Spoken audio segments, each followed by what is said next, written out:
Alors voilà, rebonjour, rebonsoir. C'est mon plaisir et aussi mon honneur de modérer Philippe Druyet, puisque c'est comme ça qu'on dit les choses. Ce qui est une vaste plaisanterie quand on le connaît. Oublions la modération et oublions aussi, disons, la présentation classique en quelques lignes assez hâtives, parce que Philippe Druyet, tout le monde connaît son esthétique. Il suffit d'avoir vu l'affiche du festival pour reconnaître un paysage graphique et mental qui est présent dans l'imaginaire français depuis quoi, 40 ans facilement. Non, c'est ça, voilà. Ça marche là? Il marche plus. Si, oui, ça marche. Je crains que oui.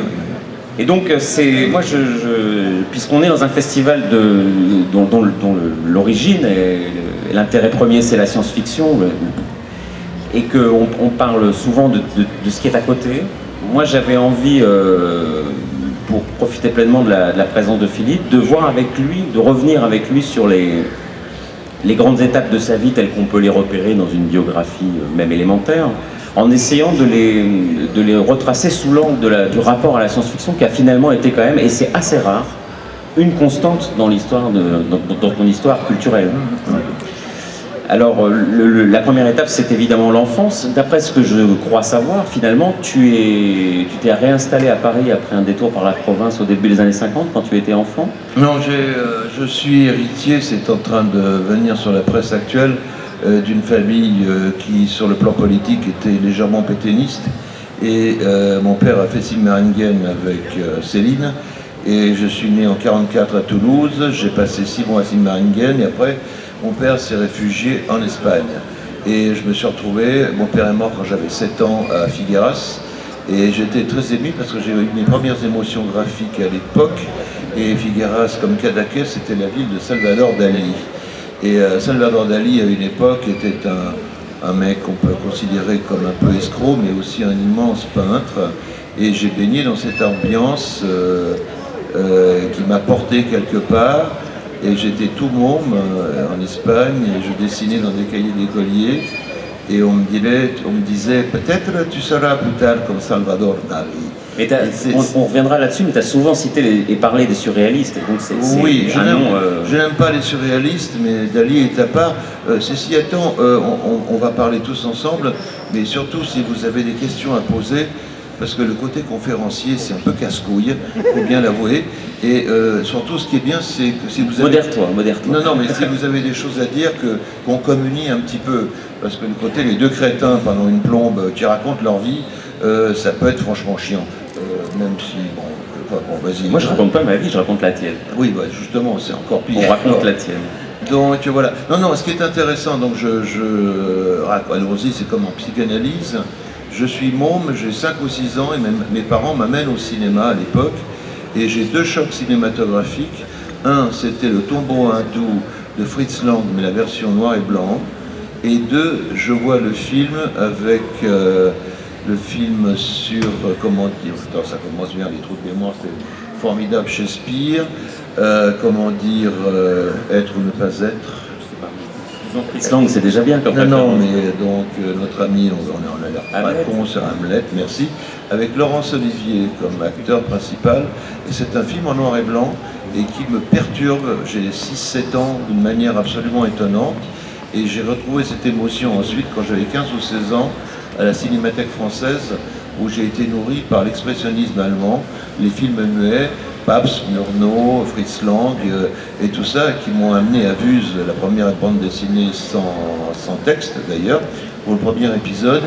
Et j'ai trouvé dans ces racines cinématographiques, et Marc Caro, à qui on parlait à midi, l'a bien expliqué, ça c'est le whisky pour l'orateur, et il y a aussi le whisky pour l'intervieweur, chacun son truc. Et donc j'ai été nourri très très tôt de choses fortes, puissantes, qui m'ont quelque part fait échapper à un destin auquel ma famille me destinait, qui aurait été absolument désastreux. C'était quoi? Qui étaient des fascistes, barbares. Donc voilà, c'est tout. Et donc je me suis sorti de cela. C'est une cure de psychanalyse ce soir, je suis très heureux que vous soyez là. Et donc voilà, bon, maintenant je t'écoute. Mais non, mais La question, c'est le rapport entre ces premières émotions, qui sont des émotions graphiques essentiellement. Ce qui est très étonnant, c'est quand on est un enfant, on est réceptif. C'est marrant parce que j'ai un fils de 30 ans qui n'a plus, comme les générations actuelles, tellement nourri d'images. Je me rappelle à 15 ou 16 ans, avec la Hammer Film, Terence Fisher, avoir vu le Dracula avec notre ami Christopher Lee et le Frankenstein, et j'étais absolument terrifié par les images. Et maintenant, je cherche des films où je pourrais avoir profondément peur, et j'ai perdu cette émotion. Parce qu'on est tellement gavé d'informations et tellement gavé, et les nouvelles générations le sont, c'est que maintenant l'émotion profonde du spectacle, que ce soit le cirque ou que ce soit le cinéma, ce sont des images humaines, c'est une création, et on doit avoir des émotions extrêmement fortes là-dessus. Et nous sommes tellement gavés d'informations qu'on a de plus en plus de mal, alors on trouve ça à travers certains romans et certaines bandes dessinées, bien entendu, mais je ne retrouve plus cette force d'émotion qui m'a entièrement construit. C'est-à-dire que le gavage que tu évoques, il conduit à une chose qui est évidente, c'est la surenchère. C'est-à-dire que comme tout le monde est gavé, il faut surenchérir en permanence. Oui, il y a aussi, espérer émouvoir un peu. Il y a aussi dans le monde de l'enfance, et j'ai un parallèle avec George Lucas qui a fait Star Wars, que je connais très bien et à qui je corresponds régulièrement, à qui j'envoie mes livres. Et dans un interview, il avait dit cette chose magnifique. Il s'ennuyait profondément l'été, dans sa campagne de je ne sais plus où, quelle province américaine, et moi c'était dans le Gers, et je me faisais chier étant môme dans les campagnes où les journées étaient sans ordinateur, sans portable, et il y avait des machines agricoles avec des griffes et diverses poignées qui pour moi étaient des engins spatiaux. Et je retrouve dans un interview de Lucas, de George, et qu'il la même chose, il pilotait. On avait des culottes courtes, le cul ranci sur la rouille du siège, et j'étais à la conquête des univers spatiaux. Et on construit comme ça par l'ennui est une chose merveilleuse pour l'enfance, parce que l'ennui est un territoire d'expression, de liberté et d'imaginaire. Les mondes d'aujourd'hui sont aussi merveilleux que les autres, il ne faut pas déconner non plus. Ils n'ont plus de temps pour s'emmerder. Et s'emmerder quelque part, ça peut être un truc chiant, pardonnez-moi la vulgarité du propos, mais ça fait marcher le cerveau, ça fait fonctionner. Et cette notion d'ennui aujourd'hui, dans le monde qui est le nôtre, et vous avez tous des gamins sûrement dans la salle, eh bien les mômes, ils ont le même temps réel, quotidien, que les adultes. Alors qu'à mon époque, j'avais un temps d'enfance qui était, une journée était un millénaire, pour les gamins d'aujourd'hui, une journée est quelques secondes, comme nous. Et ça, c'est quelque chose d'assez étonnant. Nous sommes dans une mutation de civilisation actuellement, quoi. Putain, c'est vachement profond ce qu'on dit. Mais vas-y, bois un peu de whisky, et je pose ma question suivante.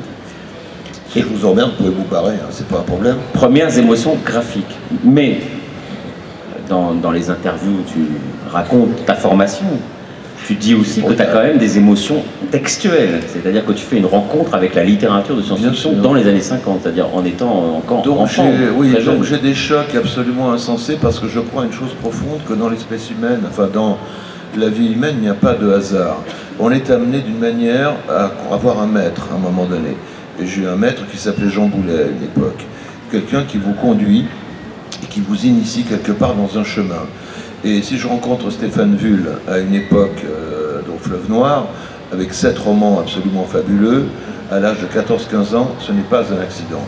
Quand je tombe sur Des monts et merveilles de Lovecraft à l'âge de 15 ans, ce n'est pas un accident.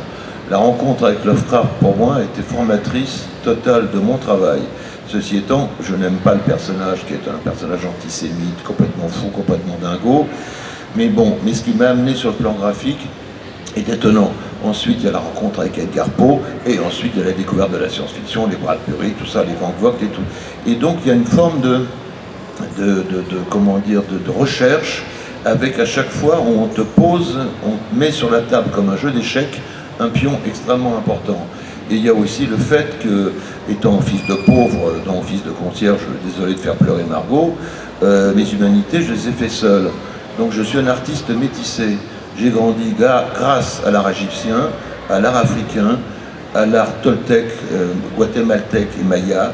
Et j'ai construit, j'allais entre le musée de l'Homme, le musée du Louvre et les puces, où aux puces, j'avais le droit d'ouvrir une commode pour faire du mobilier, ce que j'ai fait plus tard.